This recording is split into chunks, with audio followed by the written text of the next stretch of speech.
24, versículo 14, Josué desafia o povo: vocês escolhem a quem vocês servem, a quem vocês querem servir, mas eu e minha casa serviremos ao Senhor.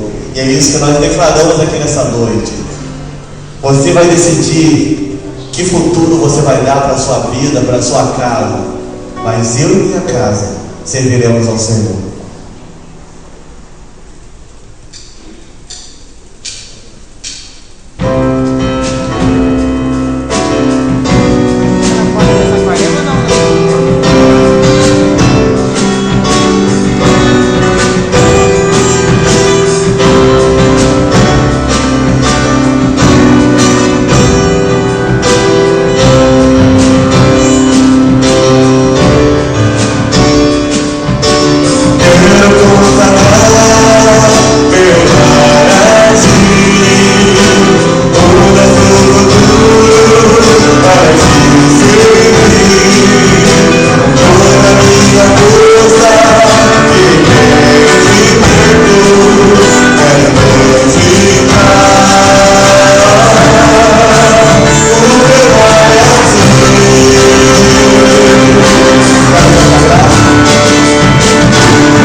pecado e toda a história, foi Deus quem deu.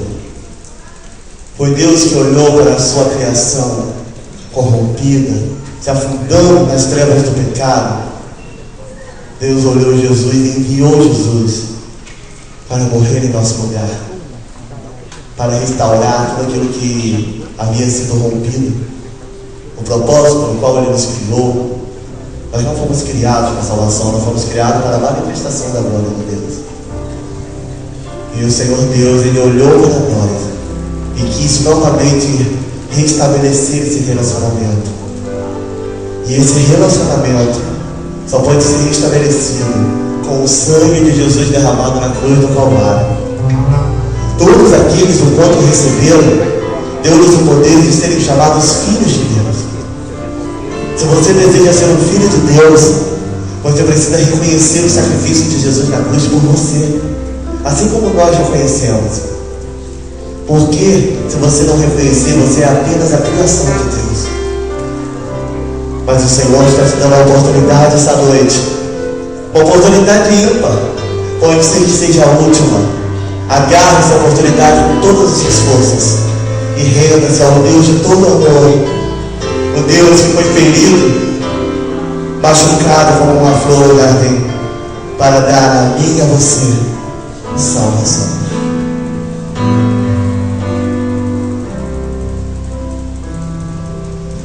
Mas grandes forças poderia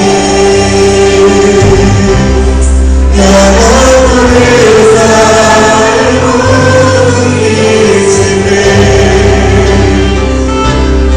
mas que tudo criado por razão,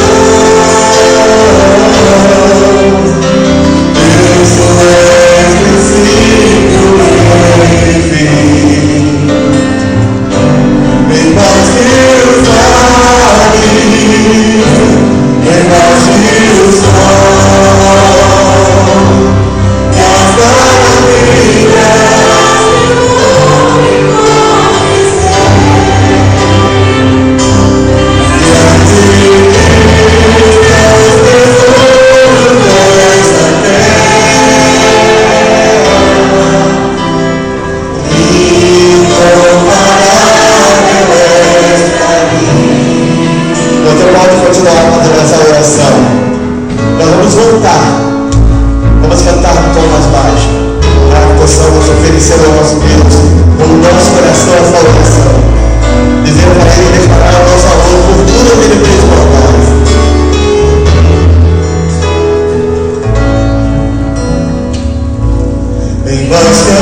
resgatou.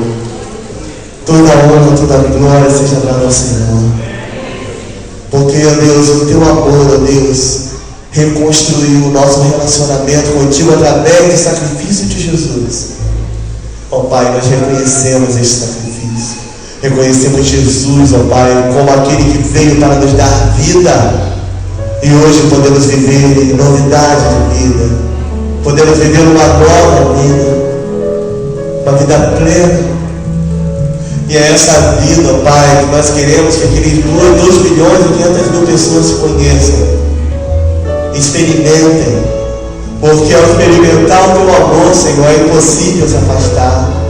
É impossível viver sem. Ó Deus, porque o teu amor é o que de melhor aconteceu em nossas vidas. Obrigado, Deus, pelo teu amor conosco, pelo teu sacrifício que nos trouxe redenção. Obrigado, Senhor. Te agradecemos pelos dízimos e ofertas também, que foram dedicados no teu altar. Pedimos, ó Deus, que o Senhor nos use com poder, ó Deus, que o Senhor nos dê sabedoria vinda de Ti para administrar estes recursos conforme a tua vontade e o teu querer. Obrigado, Deus. Que a tua palavra confronte nossos corações nessa noite e que haja mudança de atitude, mudança de vida. É isso que nós pedimos e te agradecemos. Amém. Então vamos para essa noite.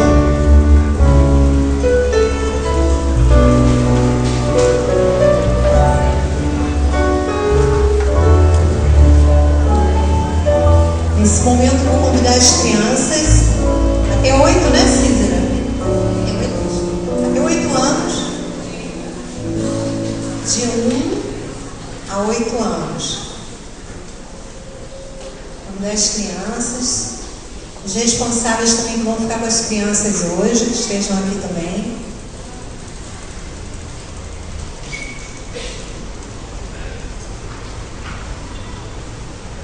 Vou pedir Cris, esteja orando.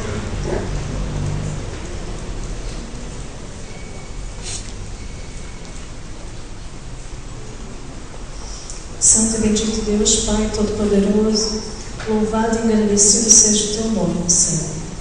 Senhor, te louvamos, te agradecemos, Senhor, por esta oportunidade de estarmos aqui cultuando a Ti, Senhor. Aceita, Senhor, nosso louvor, a nossa gratidão no dia, ó Pai. E te peço agora, Senhor, em especial, Senhor, para essas crianças, Senhor, que ouvirão, Senhor, uma porção da Tua palavra, Senhor. Que Tu possa, Senhor Deus, estar abençoando, Senhor, aquela, Senhor, que dirá a eles, Senhor Deus, levará a eles, Senhor, a Tua palavra, Senhor. E que eles, Senhor, o lar deles, Senhor Deus, sejam, Senhor Deus, servidores, Senhor, que sirvam a Ti, ó Pai. Te louvamos e te agradecemos por tudo, pois choramos em nome santo e precioso do Teu Filho amado, Jesus Cristo. Amém.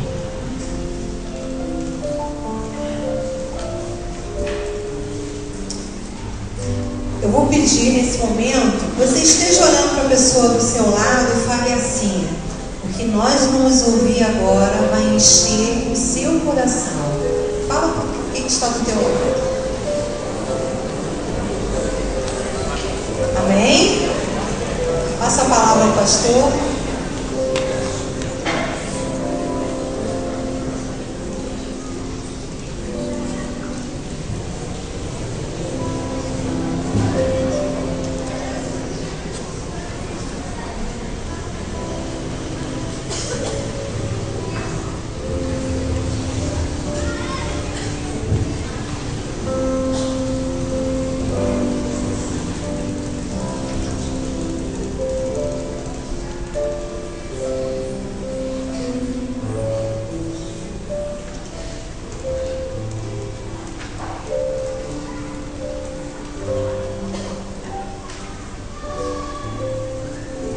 não sei se você, em algum momento da sua vida, você já parou para questionar Deus. Tem alguns momentos na vida das pessoas que as pessoas param para questionar Deus e perguntar os porquês das coisas. Mas eu acredito que todo ser humano, tem um momento que vai questionar Deus, vai perguntar alguma coisa para Ele, tipo assim: mas por que, Senhor, comigo? Por quê? Talvez você já tenha feito essa pergunta. Ah, você quer saber? Eu também já fiz essa pergunta muitas vezes. Sou humano como vocês. E como eu já incomodei Deus com as minhas perguntas. E ao longo da vida da gente, a gente sempre vai falar com Deus e questionar muitas coisas. O que me leva a crer mais ainda na misericórdia divina, porque quando questionamos alguém, somos insistentes com aquilo que estamos querendo saber, aquela pessoa muitas vezes ela tende a nos dar uma má resposta, ela tende a brigar com a gente, ela tende a nos deixar de lado, a fazer de conta que até mesmo não existimos para ela, de tanto que incomodamos aquela pessoa. Ao longo da história da humanidade, a gente vai percebendo que o ser humano não muda em nada. As eras mudam, séculos vão e vêm, histórias passam, outras começam, e o ser humano é sempre o mesmo, as pessoas são sempre as mesmas, os problemas são sempre os mesmos, os questionamentos são sempre os mesmos.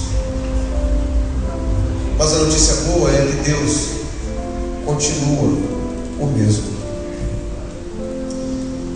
E hoje eu quero pensar com vocês sobre esse questionamento que às vezes a gente faz. Você teve algum momento na sua vida que você perguntou assim: Jesus, onde o Senhor está na minha vida? Por que essas coisas estão acontecendo comigo? Por que essa luta tão grande? Por que essa batalha tão grande? Por que esses problemas que me assolam? Porque logo agora, Senhor, quando eu estava tão bem, acontece isso comigo. Onde o Senhor estava quando eu mais precisei?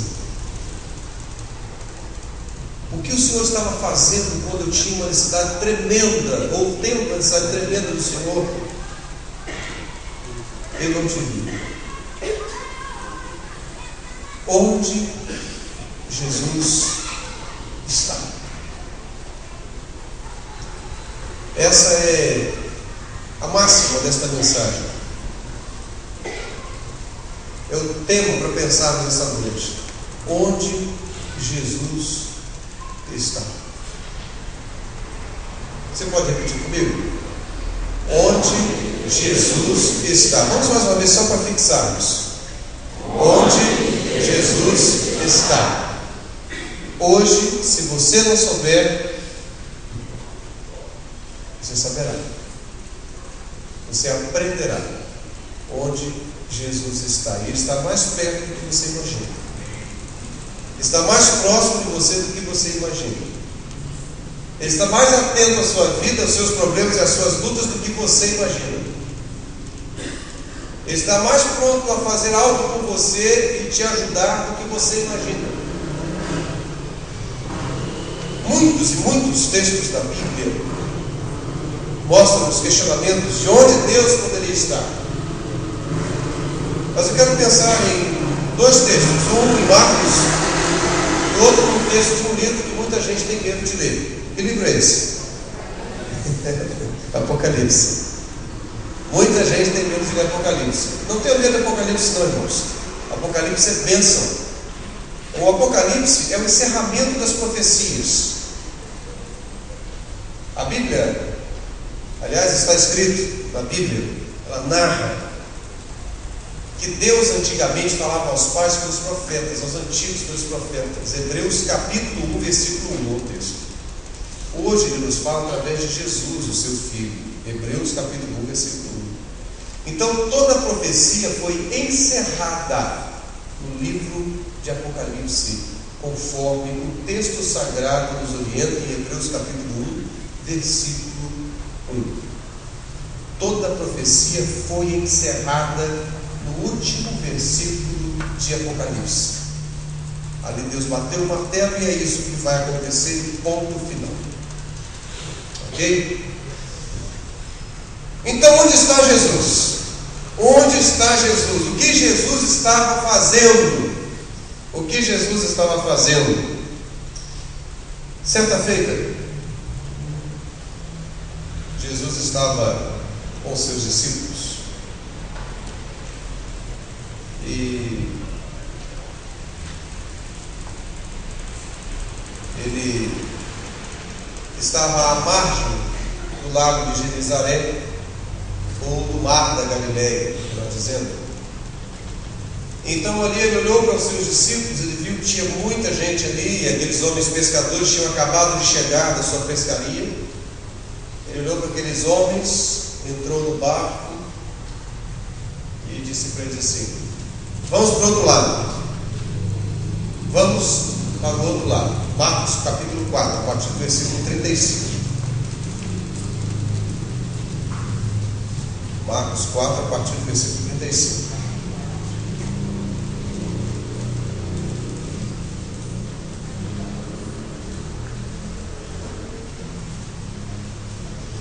Então, o texto narra que depois que Jesus chamou esses homens para passarem do outro lado, para o outro lado, naquele barco, eles despediram a multidão, porque Jesus estava com eles e um grande número de pessoas acompanhava Jesus sempre.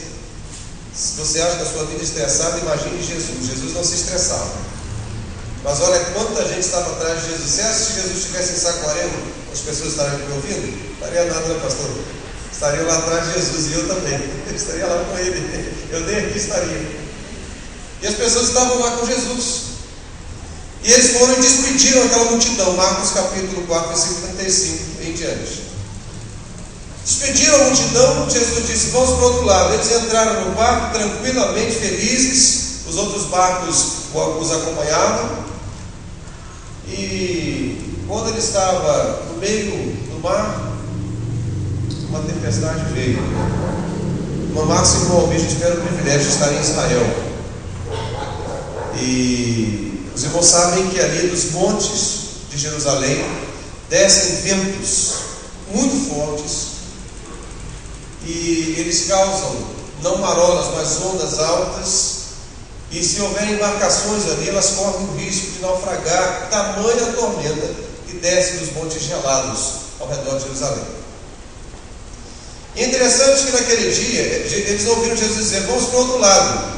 Mas Jesus não disse o que aconteceria no caminho. Ele disse: vamos para o outro lado, mas ele não disse o que aconteceria no caminho, ou o que aconteceria até chegarem do outro lado. Partiram, talvez pensando que a viagem seria muito tranquila, muito boa, porque o tempo estava bom, aparentemente. Aparentemente bom. As coisas pareciam perfeitas. Jesus aqui com a gente, a multidão foi embora, agora estamos sozinhos com o mestre, o mar está tranquilo, não está balançando muito, não precisamos pescar hoje, já estamos a serviço do mestre, vamos chegar para o outro lado, falar de Jesus para muita gente, ver novamente os milagres de Jesus acontecerem, gente sendo salva, ressuscitada, gente sendo curada, gente sendo transformada, vendo aquela multidão ali afluindo, buscando a presença do mestre, e nós estaremos ali com ele. Talvez esse tenha sido o pensamento deles. Mas o que é interessante, irmãos, quando paramos para pensar nesse texto, nós vemos o seguinte: ninguém sabe o que pode acontecer no caminho. Permita o pastor Márcio usar o exemplo dos irmãos. Eles saíram do Rio para cá, não foi? Do Rio para cá, viriam, a Isabel parece que daria aula no dia seguinte. Daniela, isso, troca, são irmãs, a Daniela daria aula no dia seguinte aqui na FETEC. O pastor Márcio viria também. O pastor viria, estava vindo com ela, com o netinho, e a Márcia viria depois. E de repente, no meio do caminho em Maricá, surge um ônibus. Bate no carro, acaba com o carro, destrói o carro. Deu quase perda total, né, pastor? Aliás, deu total. Deu total.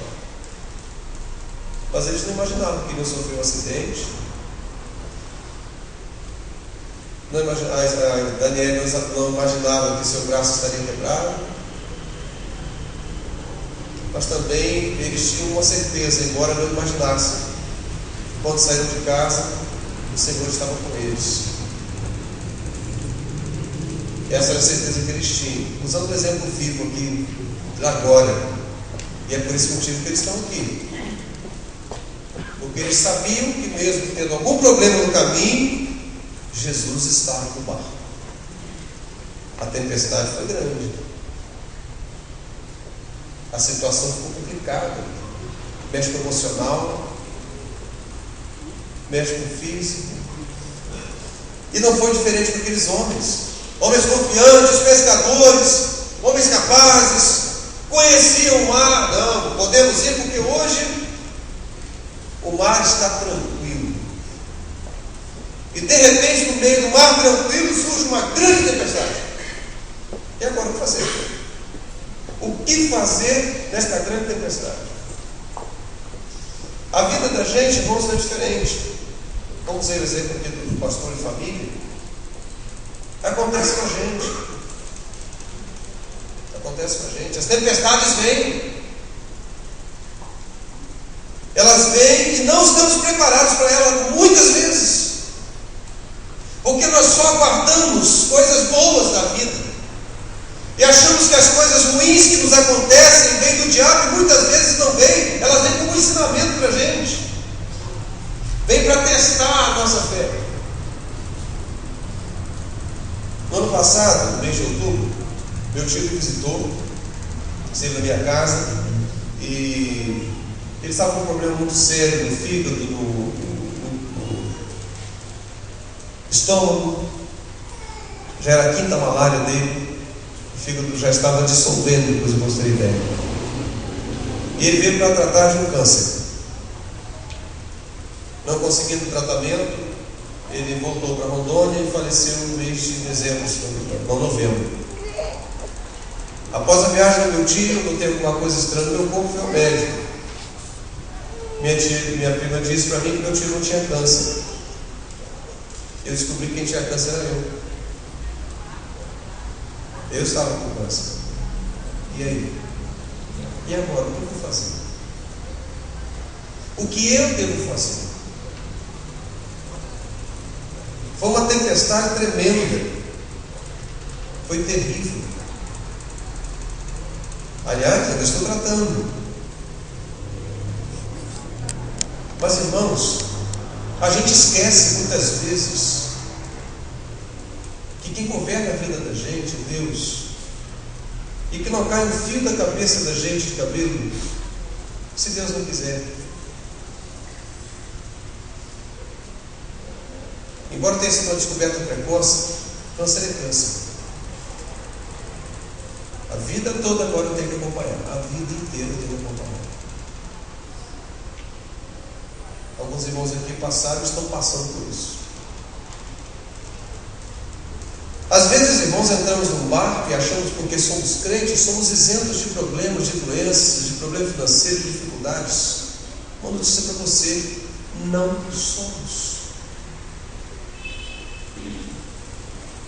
Às vezes entramos numa igreja e ouvimos dizer que quem serve a Jesus não tem problemas, você vai parar de sofrer, você terá solução para todas as suas dificuldades. Me perdoe dizer isso a você, me permita, melhor dizendo.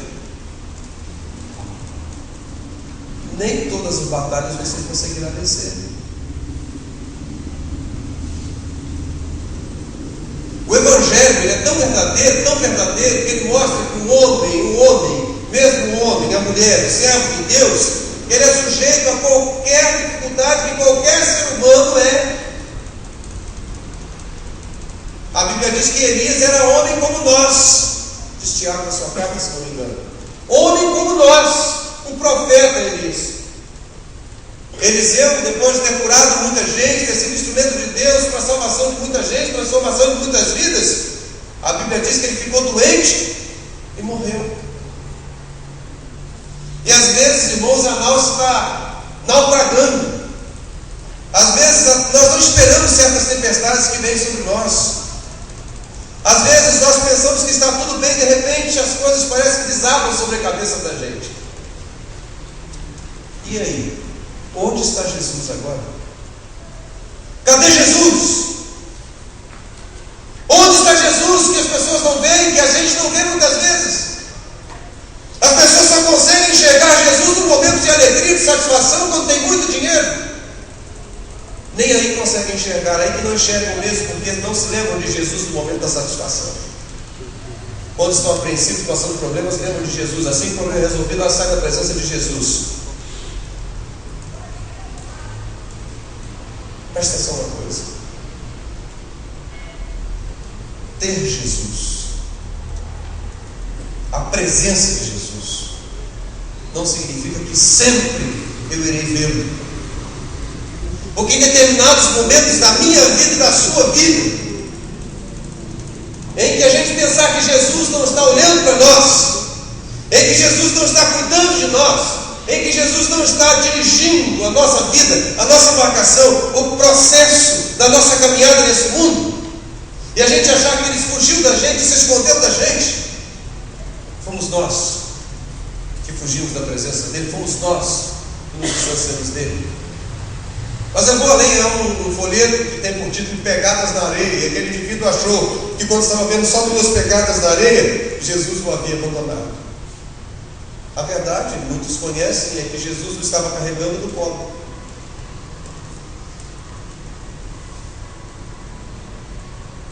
Quando a tempestade veio, então os discípulos se desesperam.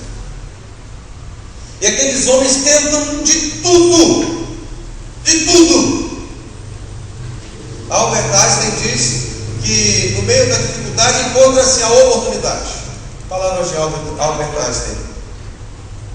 No meio da dificuldade encontra-se a oportunidade. E aqueles homens ali no meio da dificuldade encontraram uma oportunidade de tentarem resolver o problema. Fizeram tudo o que podiam fazer, mas não conseguiram. Com toda a sua habilidade profissional, com toda a sua experiência marítima, não conseguiram resolver o problema. Eles precisavam de coragem, eles precisavam vencer o medo. Aliás, Mark Twain, um escritor e humorista americano, ele diz assim: coragem é resistência ao medo. Coragem é dominar o medo e não a ausência de medo. O indivíduo corajoso não é aquele que não tem medo. O indivíduo corajoso é aquele que enfrenta os seus medos. O indivíduo corajoso não é aquele que diz que não tem medo. O indivíduo é aquele que olha para o seu medo, reconhece o medo e enfrenta. Esse é o indivíduo corajoso. Aqueles homens estavam temerosos. Eles sabiam pescar, sabiam nadar, mas eles sabiam também que dentro daquelas águas ninguém poderia escapar. Águas profundas e agitadas.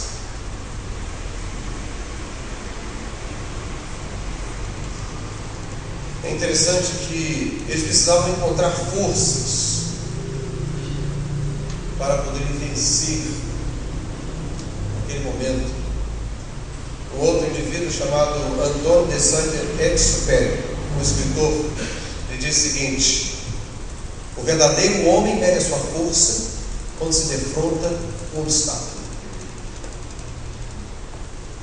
Você só vai saber a força que você tem quando estiver diante do obstáculo.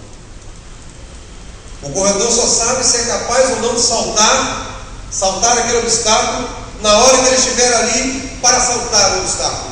Quando ele der o seu salto, ele vai saber se é capaz ou não de alcançar seu objetivo. O covarde foge quando se defronta, quando está de frente com o seu medo. O corajoso, ele reconhece o seu medo, ele reconhece o seu temor, mas ele busca forças onde não tem para enfrentá-lo. Dentre esses pensadores que citei, eu quero citar aqui também Kant, Immanuel Kant, que diz o seguinte: acredite em milagres, mas não dependa deles. Aqueles homens fizeram tudo o que podiam fazer para salvar as suas vidas.